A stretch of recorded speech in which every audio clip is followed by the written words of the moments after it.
છેલ્લા એક અઠવાડિયાથી જે ગુજરાતમાં કમોસમી વરસાદના હિસાબે ગુજરાતના ખેડૂતોને જે 100% પાક નુકસાન થયેલ છે, એના અનુસંધાને સરકારશ્રી દ્વારા ગામડે ગામડે સર્વે કરવા જે ગ્રામ સેવકને મોકલવામાં આવેલ છે, ત્યારે આજે ખોખરી ગામના ખેડૂતો એકઠા થઈ અને ગ્રામ સેવકને કહેવામાં આવેલ છે કે અમારે સર્વે કરવા દેવાનું થતું નથી અને ખોખરી ગામના ખેડૂતોને 100% નુકસાન છે અને 100% વળતર આપવામાં આવે એવી ખોખરી ગામના ખેડૂતો અને સરપંચની હાજરીમાં ખેડૂતોની એવી માંગણી છે.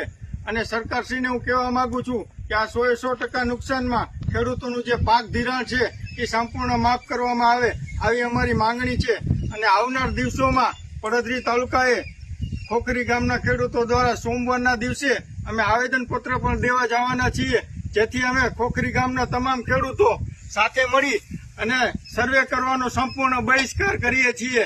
જય જવાન, જય કિસાન. જય જવાન, જય કિસાન.